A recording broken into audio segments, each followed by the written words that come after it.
Welcome back. You're watching the Power Breakfast Show. Now, this morning, to go or not to go? That is a question in regards to the refugee situation in the country. Now, in studio this morning, Tekinja is hosting two gentlemen. One is for the move, another one is against it. They're hosting Ken Okoth. He's a member of parliament for Kibra. And then there's Mudomi Njuki. He is the member of parliament of Chuka Igamba Ngombe. Now, any questions you have for them? 22422. Any comments, any suggestions? We'd love to hear from you, so get in touch. For now, I hand you over to Muteginja to find out who is for it and who is against it. Mutegi. Good morning, Washimo. Good morning, Mutegi. So there is this issue. We are the representative of the United Nations High Commission for Refugees here. Yes. And he tried to explain to us why it is difficult for Kenya to unilaterally remove, because the Deputy President said if they don't do it within this time, we'll take trucks and take them to their country, because home is best. East, west, including north and south, home is best. So can Kenya do that? First of all, Mudomi, I would think Mutegi, but I'm thinking my friend Mudomi here, we're very excited to see you here this morning. Yeah. Thank you for inviting us to the show to discuss this important topic. What the Deputy President is saying is partially correct and partially wrong. In terms of pursuing Kenya's national interest, we should look at every loophole possible and how to take care of it. If we determine that hosting hundreds of thousands of refugees, as we have done for more than 25 years, is now a security threat, is an environmental threat, is a social threat in the frictions between the people and the local host community, then we must come up with a solution.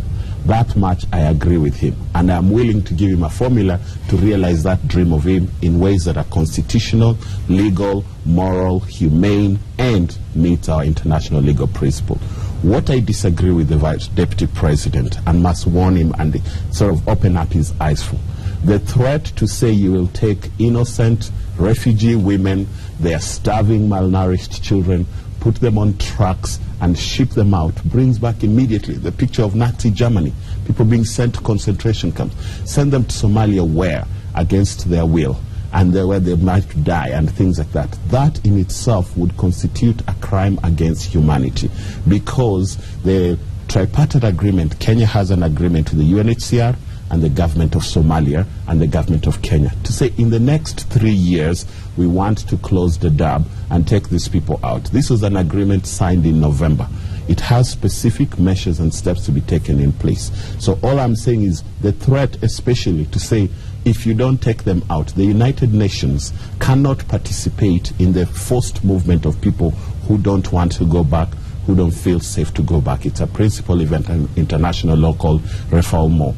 People who are in danger in a place and feel threatened in that place cannot be forced to go back to the same place. It's like if a woman escapes a house in which she's being domestically abused and a violent husband and seeks protection of the court or the police and the court are not supposed to force her to go back into that home to face further violence. So that is the thing I would say to the the Deputy President, we have ways to do this, and I can suggest for him the first and important way is call our allies, nations such as Spain, Germany, Australia, Britain, France. All these people tell us, Kenya, you meet your international obligation.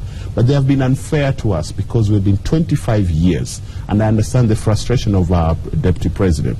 25 years we've borne this burden. Call these nations and tell them there's 400,000 refugees, let us divide them. The 10 most powerful nations and some of our neighbors like Tanzania, Uganda, come, let's sit together. Each of you commit to take 20 or 30,000 of these refugees. That's 300,000 who will go to other countries. That is called a durable solution. A durable solution called resettlement. The reason why it has become an issue now. Yes. So, you know, as you said, we signed an agreement in November. Yes. But that place has become a hotbed for criminals, terrorists. In fact, one guy from Tharaka, your constituency, was killed just before the Garissa attack. They went and took a guy there who was working for the refugee there, working there. They got him and killed Garissa. Yes, they killed him. They wanted to kidnap him. And what do we do with a situation like that? I will actually say, Mutegi, the link between the Dadaab camp and terrorism has not been established. I would love to see that. It is a fact. No, I'd love to see that intelligence. So we will agree to disagree, because I'm a member of Parliament and I have not seen that intelligence. The President brings reports to Parliament, which I read, and nowhere in his reports is that link made. So if the President's report to Parliament, where he reports and we supervise him, does not include that explanation of how the Dadaab is a terror threat, I don't know where you get that fact from. Let us hear from him, because his constituents... Yes, thank you. On that note, let me start first of all by acknowledging that it's very unfortunate, and a member of my constituency actually died in Dadaab. He was actually killed. They killed him by terrorists on the eve of, actually on the 1st of April. The father was my student. I know him. 1st of April. He's actually a son of a reverend. His name is Job Mutugi, and he's just one of the examples of those few cases that actually goes on, takes place, and they are not reported. He happens to have been reported because he's a son of a reverend, he's a teacher, and it happened at the same time almost with Garissa. However, I want to partly, in a very small percentage, agree with my brother that we need a strategy, but I want to disagree with him on the greater part that we need that camp to be closed like yesterday. We need it to be moved out. And first, I want to inform my brother that he is not really in the circles of people who should get all the intelligence in Kenya, because that is normally meant for the NSIS and the people who are actually mandated to take responsibility and combat the terrorism. It cannot be able to come Parliament.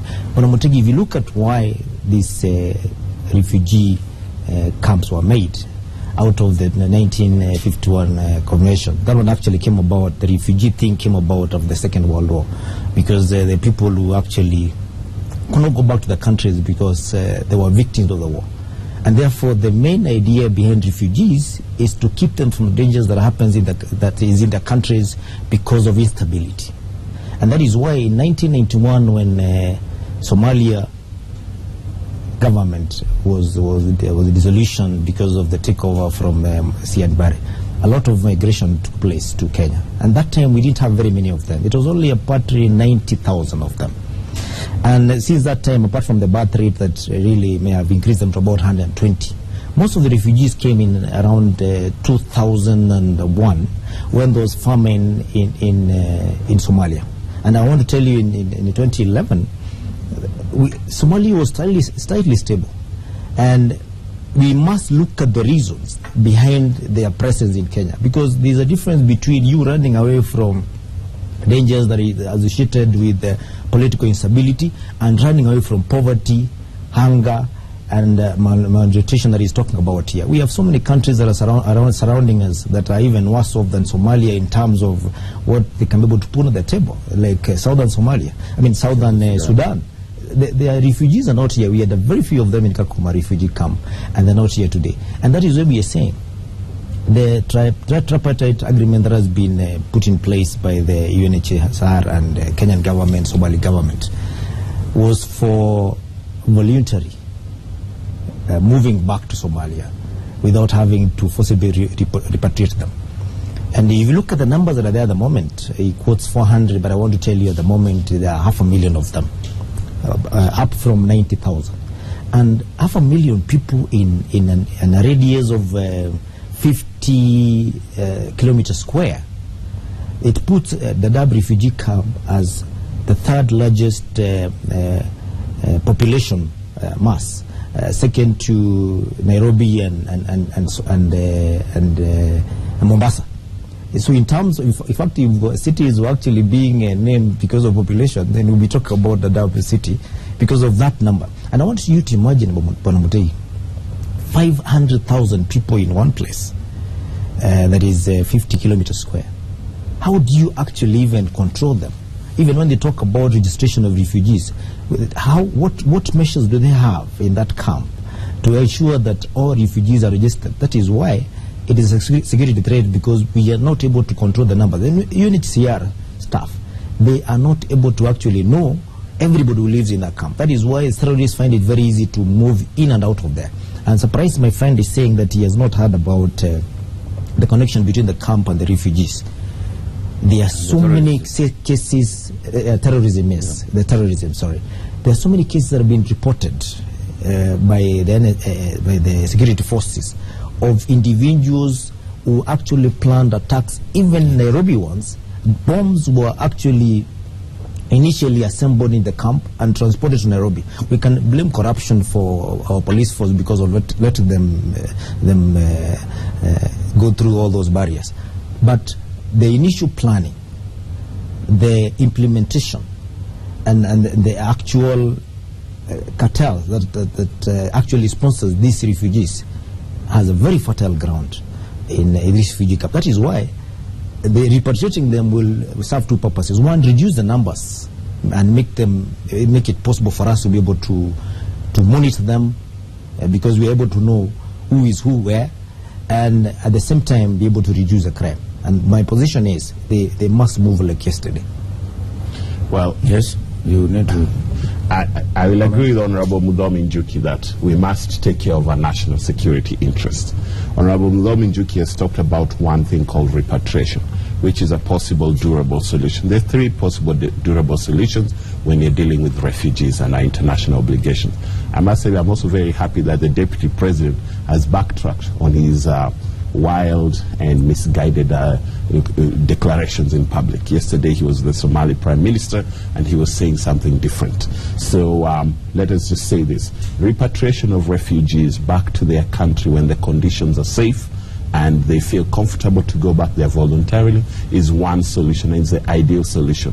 That's where I'd agree with the Deputy President that East or West, home is best. Nobody ever wants to run away from their home. My family ran away from our home in 2008 after the post-election violence and did not come back until Easter, and they were hiding in Tanzania. So I can tell you that being away from home is not a good thing. Nobody chooses. Dadaab is like hell.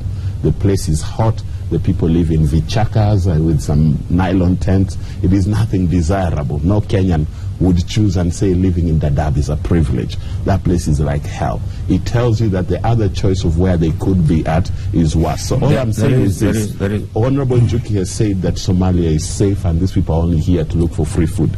The reality is, if Somalia was safe and in order with a stable functioning government and a thriving society, KDF would not be in there. The fact that we are saying KDF must stay in there to help the Somali government to bring security there is evidence that that country is not stable.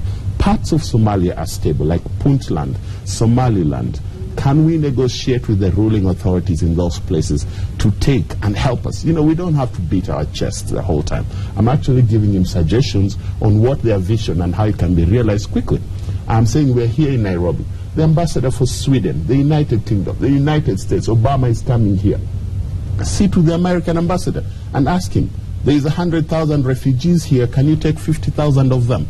Why can't a strong, powerful nation like the U.S. resettle 50,000? So those are but it's so important, he is allergic to that. I have not seen him embrace that. These are the types of things that statecraft is made of. If you're deputy president and you're given a duty to take care of insecurity by the president, you use your brain fully, not lazily, and you call in all our partners and you find solutions. You have said that Dadaab is hell.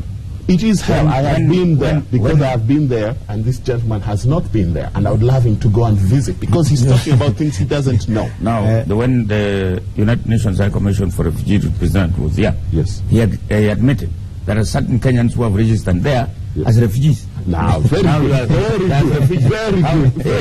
That's a beautiful point. Yeah. Now, let me tell you. Yes.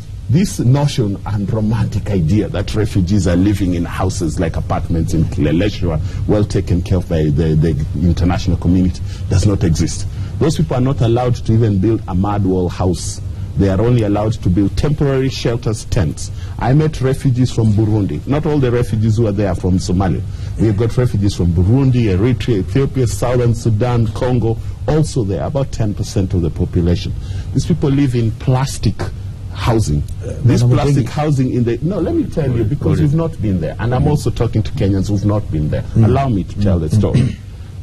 This plastic sheeting housing that they're provided for. We met a Burundi family whose children, in the heat of the day, the plastic had caught fire and the children had been burnt by it. So the only thing you can say there is the poverty around it. Okay, so now this tells you the reality of Kenya, that there's so many poor people in Garissa who choose to register in times of famine. Yes. They choose even to register their children in and put their fingerprints as refugees, because they are also very poor Kenyans, and they say if the only person bringing relief food here is to the refugees is the UN, let us also hide in there, put our fingers in the system and get some of that food. So there is Kenyans who are partly registered there. The question is, if you try to move people out in 3 months, what database will you use? Will you move out also Kenyans who are out of poverty, their only sin was to be poor and hungry, to go to the only food available?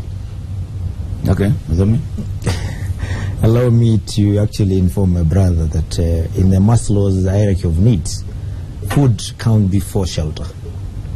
And therefore, I would like you to probably dwell more much on the health of those people who live in Dadaab. You tell me they are sick, malnourished, thin, and actually dying of hunger. Including Kenyans in the area. That would be a very good reason to say that the Dadaab refugee camp is not doing very well.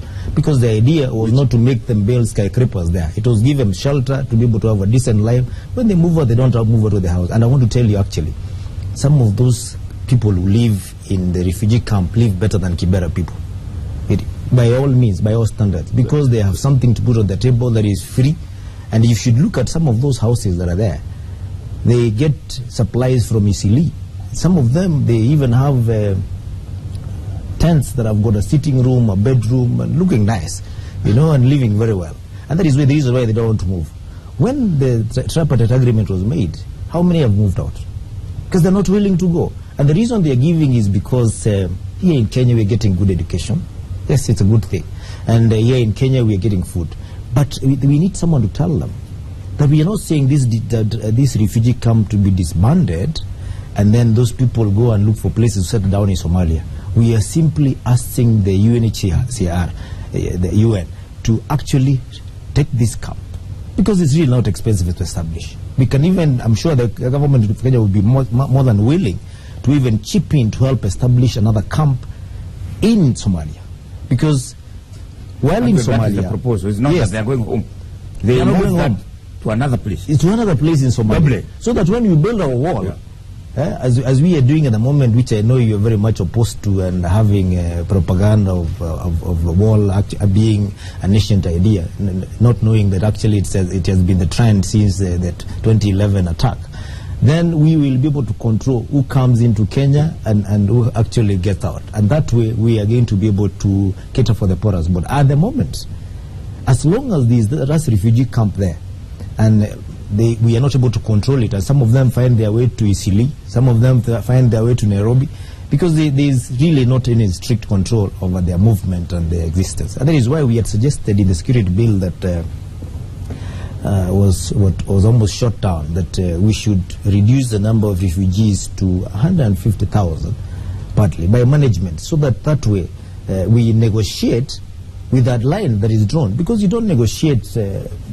by pleading so much. Sometimes you have to explain your situation and say, this is where we are, and this is the much we can be able to do. This is what we can be able to afford. Don't push us beyond this line, because even as much as we are generous to have hosted them for the last, I think, 24 years, really, I don't know how much more generous you can be. It's a long time. Yeah. What do you say about Mutegi? I think there's a certain arrogance that is not serving Kenya well from the Jubilee side. I'm sitting here trying to give solutions which even in Parliament they don't want to listen to. I am not here emptily criticizing against, like I'm not a patriot. I am telling you that according to principles of international, and as long as Jubilee maintains this arrogance that he's displaying here, he has never been to Dadaab. He's pretending to describe how people in Dadaab live. I have been to Dadaab. He has not read the tripartite agreement. He doesn't know what he's talking about. Mudomi Juki, the tripartite agreement is 21 pages. Please read it. You're a member of Parliament, well paid. Please read it so you know what you're talking about. The things you're talking about are all wrong. Whoever gave you talking points to this show, to prepare you well. Let me just tell you. Because he just told me I'm not entitled to intelligence. You know, I let it slide. He told me he knows my position on the wall. We're not discussing the wall. So I have to take him back to tell him, you should read first before you know what you're talking about. I have read the tripartite agreement. Not to be personal. Yes, he is trying to be personal, I am debating with really him. Necessary. I like that I got under his skin because he also went there. The first thing I must tell you is if the Jubilee government doesn't want to listen to free good ideas, the international principles and commitments we have, if you want to move them to Dublin, find a way that it is agreed, even in the tripartite agreement, you can go back and renegotiate it. You don't declare... That's what the Deputy President is doing now. No. When did that start? He declared it. You know what the Deputy President did? By declaring in a rally or at a funeral, just like that, roadside declarations, things that hadn't been discussed. It puts even the foreign minister in a quick fixed position because she signed the agreement and asked them to go negotiate because it was nowhere in the agreement is for 3 years. If you want to renegotiate it, it is there in the agreement how to renegotiate it and all the partners to agree and say that's doable or not. For instance, I would say if the UNHCR and the Somali government can guarantee that Dublin will be a safer place to move the camp to, I have not opposed to that. You see? So this guy just shouldn't pretend he knows my position. He was very offensive when he pretended to know my position that I'm opposed to the move to Dublin. Is Dublin safe? Have you renegotiated the UNHCR and the Somali government for the... Okay, let's answer the question.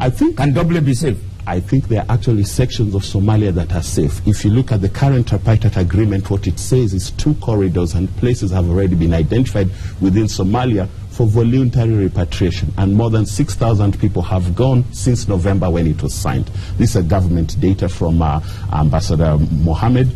This is government data that you can look at even from the UNHCR. Before that, in the period he was talking about in 2011, there was spontaneous. There was a time when Somalia there was good weather, there was good climate, and it was peaceful, and agriculture was booming in around 2011, 2012. In that time period, about 60,000 refugees went spontaneously of their own choice. And when you look in Dadaab, when a refugee leaves, the Kalitu Kichaka or shelter they were living in is demolished. No one is allowed to move in there. So I've been there. So those are the types of things I'm saying. But I can tell you, to move 300,000 people and meet our international humanitarian duty to make sure they are safe when we are moving them. When they come here for asylum, we have a duty to protect them. It's not a choice. Let us find a way to move them. I just tell you what I think the problem is with Domble. Some people will not be comfortable moving there, might not feel safe. Why? You'd have to put major reassurance. Because Somalia is not safer than Kenya. That's why people choose. That's why you see Kenyans not moving to Somalia, but Somalians moving here. All I'm saying is this idea that we have partners, and the duty to protect the Somali people is not the duty for Kenyans alone to bear. Okay, the question is, why those fellows you are saying, those countries, why can't they be asked to make sure that Dublin is okay, instead of asking them to Canada or South Africa or wherever? They organize themselves, put Dublin safe, move them there. That is why. Not necessarily voluntarily, just move them. Actually, then you'll be breaking international law. You cannot move somebody to a place they don't feel safe to against their will. That you'll be breaking a principle of international law, and I can tell you that is why you see... they will be told it's safe. Crimes that... The place will be made safe. Mr. Motegi. I don't know how to argue with you on that, but you will be breaking international law. You'll be committing crimes against humanity, forcible movement of populations against their will, against the treaties. That is against the law. And Deputy President Ruto, now let me address him, should look to his advisors and know that he still has a case at the ICC in which some of the allegations and the issues he has to answer there are crimes against humanity. Let us not go there. It doesn't help Kenya. All I'm telling you, Mutegi, is let us agree with Mudhomi Njuki. We don't want Dadaab refugee camps. We don't want 500 people or 400,000 people living in our country if we don't feel we have the mechanisms to control and sustain them. Let us then agree we share this burden. Why can't Uganda take 10,000 of them? Why can't Tanzania take 20 or 50,000? This duty is not for Kenya alone. Let me ask you, when you say they take, is that voluntary?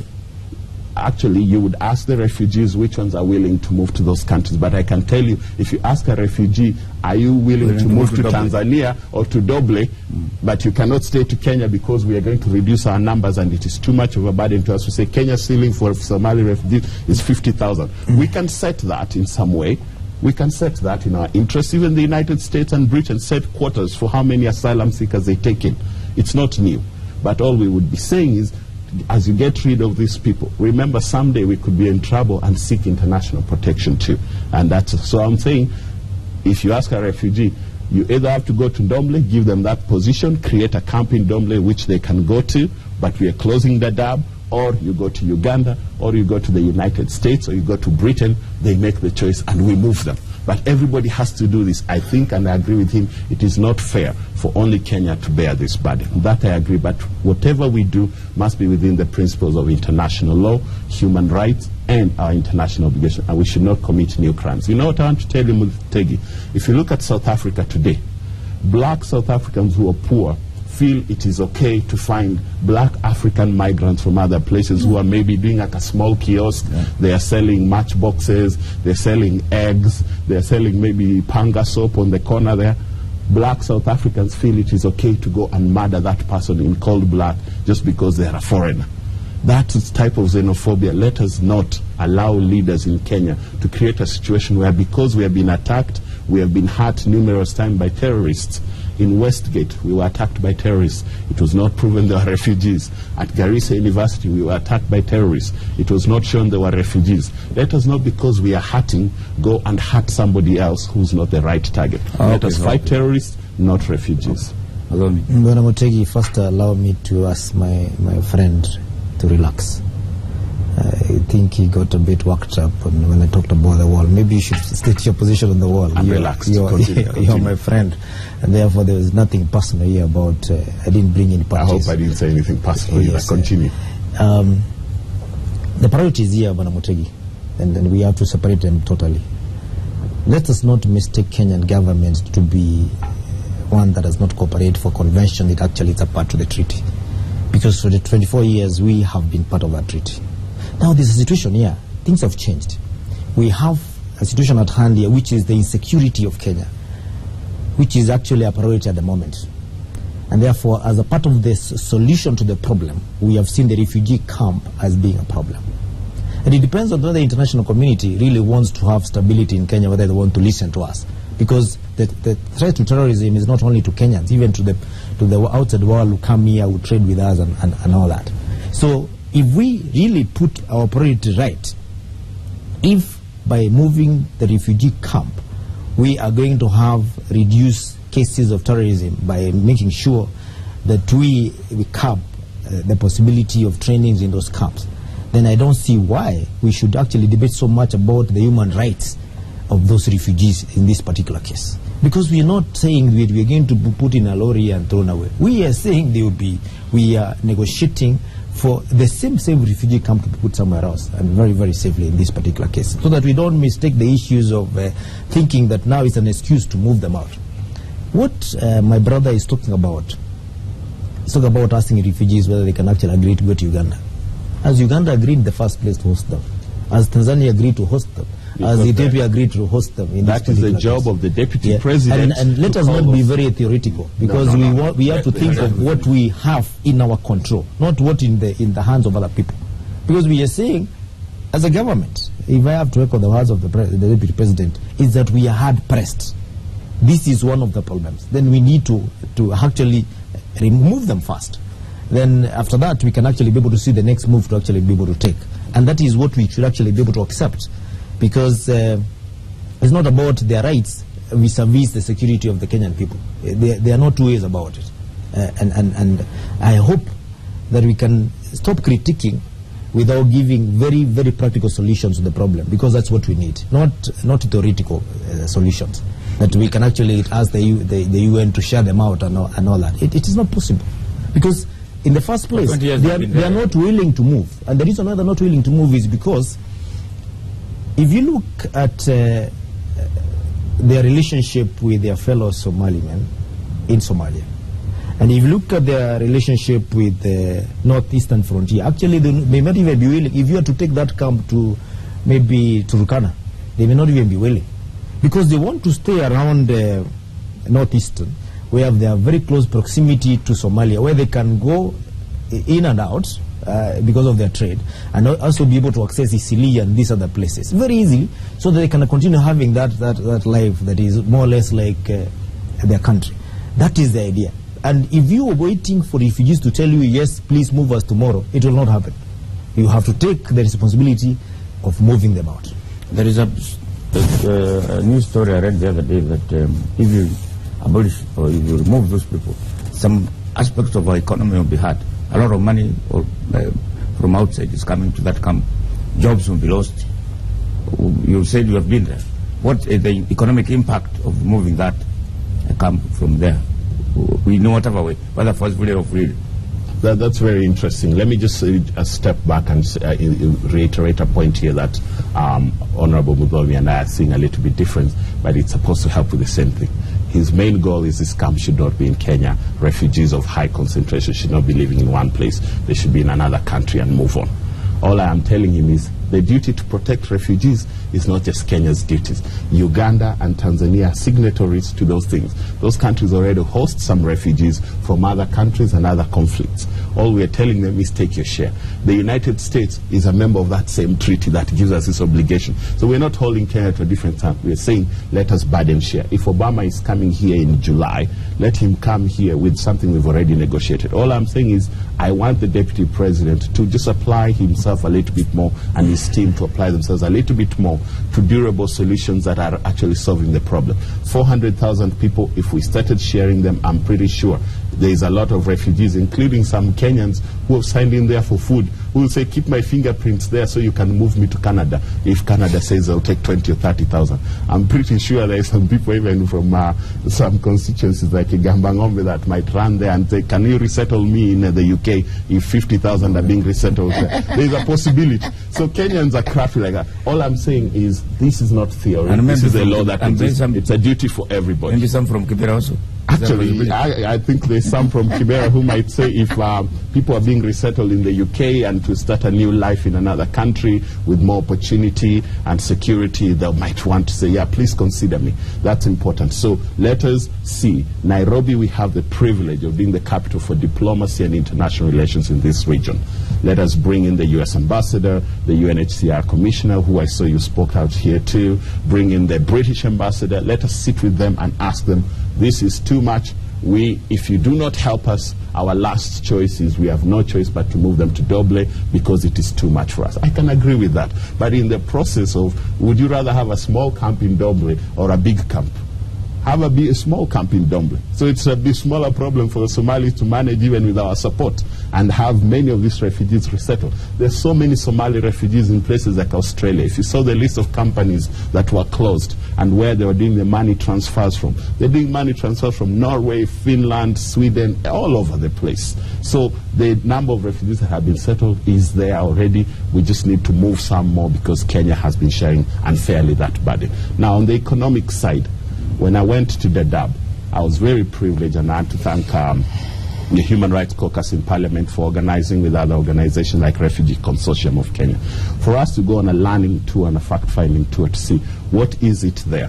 When we got there, we got a chance to meet with local Somalis from the host community.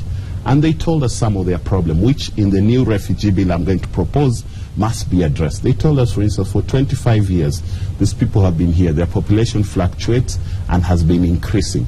There are children who have been born in that camp, now the third generation, who don't know a place in Somalia. Yes. You see? So those are some of the challenges. It's a protracted, complicated thing. It's not that easy to solve. What we want to do is, the locals complained, all our forests are depleted. The firewood in the area, the competition. Remember, the refugees are not allowed freedom of movement. They can't leave the Dadaab vicinity just freely. They need a special pass to go. So it's like a jail without walls, a special pass to come over. Some of them can cross and get Kenyan IDs because our country is corrupt. That's why he keeps talking about Isli. They make it only to Isli because there is some way to find some corruption. But the majority of them are just stuck there. You wake up in the morning, you have no activity to do. Your children go to a school, there's a building for a school, but there are no teachers. So some few refugees who are literate are the ones who actually teach in those schools. So the romanticism that they're getting a quality education doesn't exist. But all I'm saying is the economy around there, if you were to take those people out, I think the number of people who are working in the refugee sector for the different NGOs would just be moved back to Nairobi. But there's some money that would be lost. I'm not sure how much. So I don't think that is the priority. The priority is Kenya's national security and Kenya's international obligation. Let us take care of this refugee challenge and move them out to places where they are safe, move them back to Somalia where it is safe, like Somaliland and Puntland, And if there are a few who remain here who want to become law-abiding Kenyan citizens, let us provide a path for them to become Kenyans. You can even have a situation like in because we asked the locals there. The economic issue was there. They were saying, you know, now we won't have business because only the locals can sell things to the refugees pretty much. The refugees are very restricted in their activities. So the locals who can be enterprising to sell some things for them have some market and business interest. But the biggest hot potato was if you offer to give a significant number of these refugees, including those who have been born here, second and third generation, and have known no other life than in the camp, a chance to become Kenyans and Kenyan citizens, the biggest worry was, would they be allowed to vote, and would they change the voting metrics there? So you have in countries like South Africa two things.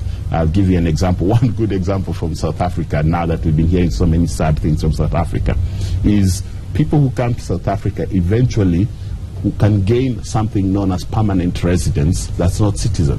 It gives you a right to establish yourself, to buy some property, to get a job, to move within the country, and even get a travel document, but it does not give you the right to vote, so you're not a full citizen. But so we have to think about some of those. Some of these people, a child who was born there. We are running out of time. According to the representative here in Sharif, he said in Nairobi, there are about 60,000 refugees who are with us here. Integrated, integrated here. And I was asking, why can't you do that to those people? To bring and integrate most of them. Let me just say that quick, then I'll let my friend finish. That policy of integration is the best policy in dealing with refugees instead of encampment. You've seen, even he agrees with me that Dadaab is a problem. A camp for 25 years is like a jail, like a prison. It's not good. Let us try to fix it. Integration is the best. My only reservation is the number is so many that if we were going to make them integrated in Kenya, we couldn't leave them in one place. The Kenyans have already told us, I've been there and I've listened to Kenyan Somalis in Wajir and Garissa who tell us, if you're going to integrate these people not here, try to disperse them. But the other thing is maybe a smaller number. So I think integration is the best thing. They could have even their own governor. Integration is the best thing, but because the numbers is so high, let us be politically realistic and say, that's why I keep pushing for resettlement. Send many of them away so that even if we remain with 30 or 40,000, we can integrate them in separate places and it's not a big problem. Let me say something before we close. Very good. Bwana Mutegi, even as we close, two things. One, it's about the security of Kenyans vis-a-vis the UN Convention or international obligation. We have to put our priorities right. Because if we say that we are going to be so stuck to international obligation that is not really flexible or is not negotiable, then it means that we are sending our security to the dogs. In this particular case, I stick with security. Number two, I am glad that we realize that the masses, the numbers involved in this particular case are so huge that we have actually, as a country, been straining to host them in terms of the social and economic and even the environmental impact that they have in our community. You know, around the camp, it's actually a desert. Even the charcoal that finds its way to Kismayu, some of it comes from around there. We must focus on significantly reducing the numbers or eliminating all in total, because we cannot continue harboring in that particular case. And lastly, if it was practical for those people to actually be moved out into those other countries and sharing out, we have to look at the issue of if it is voluntary, who is actually the subject in this case? There has to be a willing refugee who wants to be taken to Tanzania, Uganda, Ethiopia, and those other parts of Africa. Of course, if you say that we are going to be taken to America and Europe, they would be very much willing to go. But which European country, which international community is willing to take up the refugees in Somalia? That is the big question, because it is remain theoretical, because by now I want to think that the good ideas he has, I think it's not the first time probably they're coming up. They have been there. But there has to be, we have been stuck because the unwillingness to move, and of course the unwillingness by those other parties to actually take up that number. Before you go, tell us about the war. What do you think about that war? You mentioned the war that you want to build between us and Somalia. The best wall that I've seen work anywhere in the world is a combination of troops, intelligence, technology. That's a wall that is working, if you just mention in terms of security, in Israel. The wall in the United States between Mexico and the United States has not stopped the flow of illegal immigrants, drugs, and weapons and other things. So you have to be very careful in what you're investing in. Is it the best return? Maybe our problem is so much cheaply and easily solved by asking our partners to take some of these refugees, by moving our soldiers from Kismayu to border patrol. This is not an idea I came up with. I first heard this idea from Duale. When Duale comes with good ideas, I support him. He said we should remove our soldiers from Kismayu to protect our border. We should take soldiers who are sitting in Kahawa barracks and Langata barracks in Nairobi. There's no security. They're being there to protect those fences.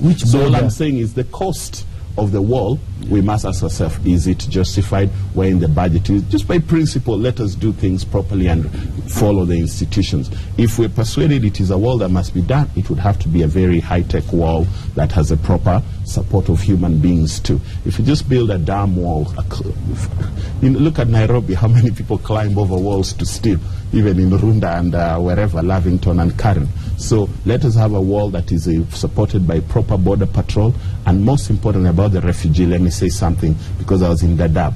Our Department of Refugee Affairs is so small, is so under-resourced, it relies on DRA.